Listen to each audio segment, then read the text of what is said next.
कि परमात्मा कमल के फूल पर शिशु रूप धारण करके विराजमान थे, सतलोक से आकर विराजमान हुए थे और पैर के एक पैर को हिला रहे थे। वो पैर को हिला रहे थे। नीमा ने देखा कि कोई सर्प ना हो और गौर से देखा तो क्या देखा कि तो बालक है, छोटा सा बच्चा।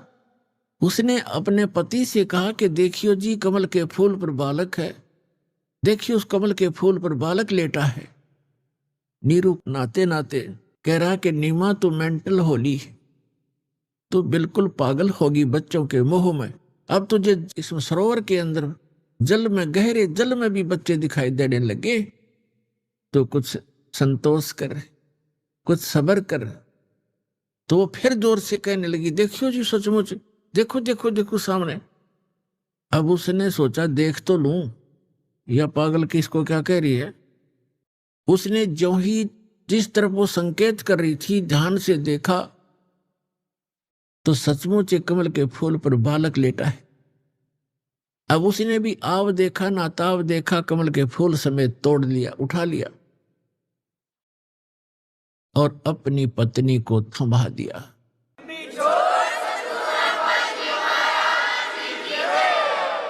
कि सचमुच ये तो बालक यहां डूब जाता, शुक्र है मुझे बता दिया। अब वो बच्चे को लेकर इतना प्यार करती है और सौ शुक्र मनाती है अपने शंकर भगवान के कि हे भोलेनाथ, हे परमात्मा, आज ही हृदय से पुकारा था, आज ही आपने अपनी दासी की पुकार सुन ली। ओए होए, कितना सुंदर बालक दे दिया। सीने को लगावे, कभी उसका मुंह चूमे, प्यार करे और सौ शुक्र मनावे शंकर भगवान के। अपना आत्मा हमारे साथ ऐसे बना हुआ है, करता है सारा कुछ परम अक्षर ब्रह्म जो सर्वशक्तिमान है कबीर भगवान।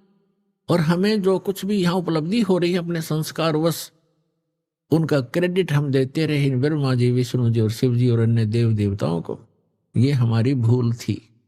यहाँ गरीबदास जी महाराज परमात्मा से परिचित होकर सतलोक में भगवान को देखकर वहां के सुख और उनकी सामर्थ्य को देखकर वापस यहाँ छोड़े गए।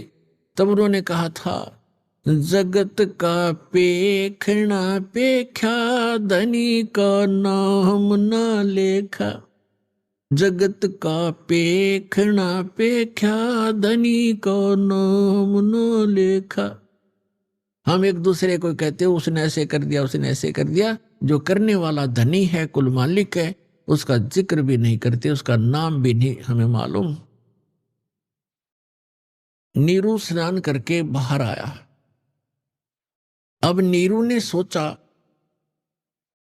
कि पहले तो हमें मुसलमान बना दिया बाई फोर्स, बलपूर्वक। हमारा कोई मुसलमानों में अभी इतना मेल मिलाप नहीं है। हिंदू हमसे नफरत करते हैं। अब हम मुसलमान बनाए, दीन बदल दिया हमारा कोई बस नहीं चला। बतेरी गलानी है हमें, पर विवश से हम जाएं कहाँ। फिर उसने सोचा कि यदि आज हम इस बच्चे को लेकर जाएंगे तो नगर निवासी पूछेंगे किसका उठा लाए, कमबख्त हो तुम, इसकी मां रो रही होगी, छोड़ के आओ, बताओ किस कहां से लाए हैं। और वो स्वयं कल्पना कर रहा है कि हमारे साथ ऐसी बीत सकती है। और बच्चा भी जाएगा और हमें देश से निकाला भी मिल जाएगा, नगर से निकाल दिया जाएगा। इस डर के कारण नीरू ने अपनी पत्नी को समझाया कि देखो हमारे साथ ऐसे ऐसे बन सकती है और हम कहीं के नहीं रहेंगे, बच्चा भी नहीं रहेगा। तो उसकी पत्नी कहती है कि जी मुझे नहीं मालूम, इस बालक ने मेरे ऊपर के जादू कर दिया। अब मैं इसके बिना प्राण त्याग दूंगी, मैं रह नहीं सकती,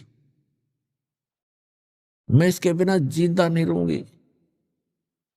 तो नीरू ने कहा तो बिल्कुल पागल होगी, कुछ भी भविष्य का नहीं देखती हो। मैं कह रहा हूं बच्चा भी नहीं रहेगा और हमें भी निकाल दिया जाएगा, घर से बेघर कर दिए जाएंगे। तो कुछ अकल से काम ले, रख दे इस बच्चे को यहीं पर।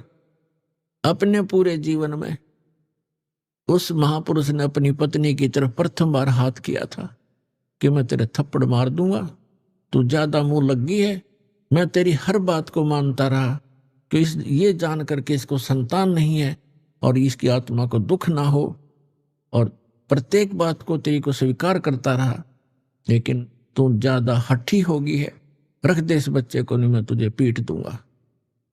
बहुत दुखी होकर के उसने हाथ किया अपनी पत्नी की ओर, और वो टस से मस नहीं हो रही थी कि मार बेशक, बच्चा नहीं छोड़ूंगी। तब परमात्मा ने कहा कि हे मोमिन, मुझे ले चलो अपने घर, तुम पर कोई आपत्ति नहीं आएगी, मैं तुम्हारे लिए ही आया हूं।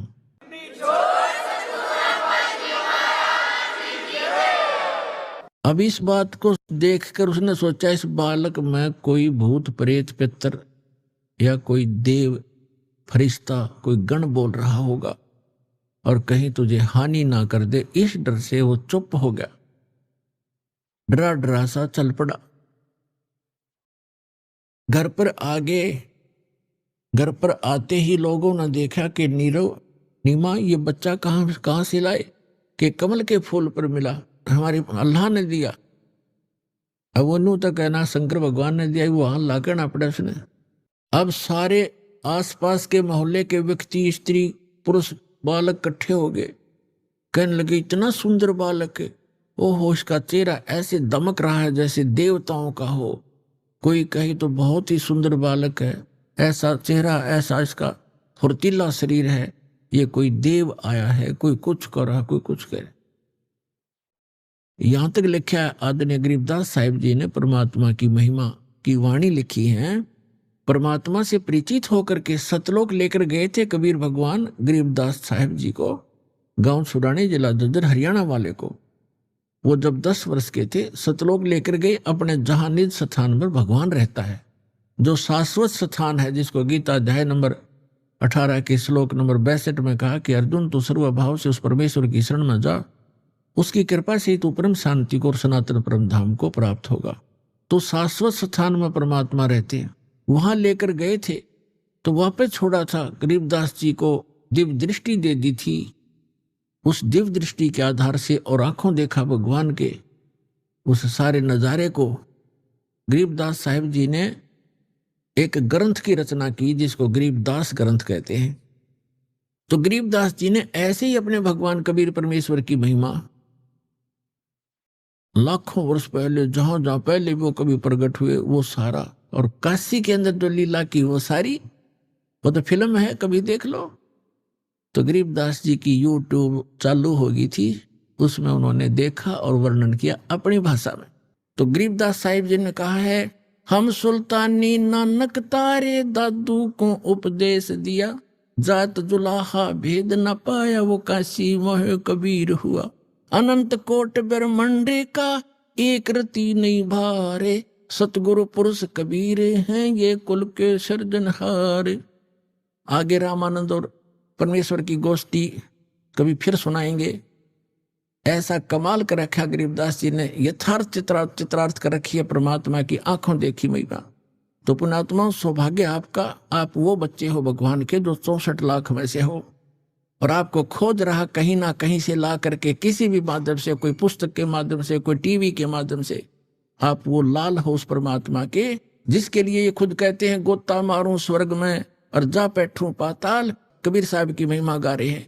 गरीबदास ढूंढता फिर अपने हीरे मोतीलाल, और आप 1000 2000 1500 500 800 किलोमीटर से आकर मालिक के बच्चे यहाँ खींचे आ रहे हो, तो आप उस परमेश्वर की विशेष आत्मा हैं। इसे गंदे लोक में इतने दुख पा रहे हैं, फिर भी कहते हैं हम ठीक ठाक हैं, यहाँ खाक ठीक ठाक है। आज से कुछ भी है, मुख्यमंत्री है, कल एक्सीडेंट में मर जाता है, खाक ठीक ठाक है, कल गधा बनेगा। तो कहते हैं ये संसार समझदा नहीं, कहंदा श्याम दोपहरे नू, जल रहे हैं धूप में और कह रहे हैं हम ठीक ठाक हैं, श्याम बता रहे हैं इसको। और गरीबदास ये वक्त जात है, रोवोगे इस पैरे नू, ये समय जाता है हाथ से, फिर रोया करोगे। या अब इस मनुष्य जीवन में ये सत भक्ति नहीं मिली, और दास परमात्मा ने अपना कुत्ता भेज रखा, आपको जगा रहा है, और अभी नहीं पहचानोगे तो कहते रोया करोगे इस समय को, फिर हाथ नहीं आओगा।